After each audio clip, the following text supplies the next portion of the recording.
If I want to read the Bible, where should I start? Hi, my name's Wes Ellis. I'm the pastor of First Congregational Church of Ramona, and the Bible is a big book, or more accurately, it's a big library of books, and it can be difficult to start to read. People have tried many times to start from Genesis and just read all the way through.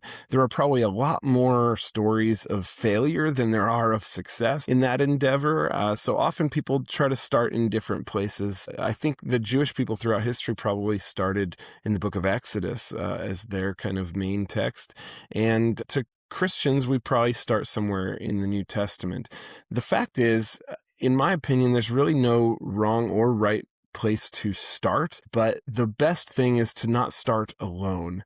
I would always recommend that when you start to read the Bible, don't try to just read it by yourself. Read it in the context of community, if at all possible. Read it with your church, read it with a pastor, read it with members of your community or friends, but don't try to just handle it all by yourself. The Bible is complicated and difficult and was always meant to be read in the context of community. Most of the books of the Bible were written in order for groups of people to read them together. The New Testament in particular, many of the books in the New Testament are letters written to churches, groups of people, and they were intended to be read aloud. Remember that in the ancient world, most people couldn't read. So if you were written a letter, someone would have to read it to you and to your friends and your community. And many of the books of the Bible assume that kind of readership, a group of people gathering together, listening together to the words being written to them. And in that context, you're going to have people who understand different parts better than others.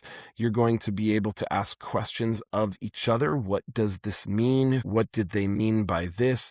And you'll be able to kind of grapple with and wrestle with it together.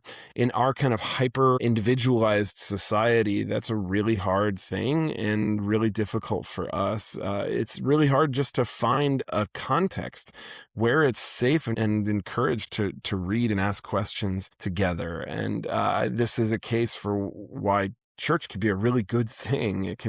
At its best, a church is a community of people grappling with the text, wrestling together with scripture, and that can be a really good place to read and understand. So I always tell people, if you're going to start somewhere and you're reading the scripture, start with others. That's the best place to start. But if you're going to read a book, and you're going to try to read it by yourself, I tend to direct people to either the book of John or the book of Mark. It's just the story of Jesus. And for me, Mark is simple because it's the shortest one, and John is sort of beautiful in its poetry and its imagery. So those are the two that I usually recommend to people. But the most important thing I would recommend is when you start to read the Bible, don't start alone.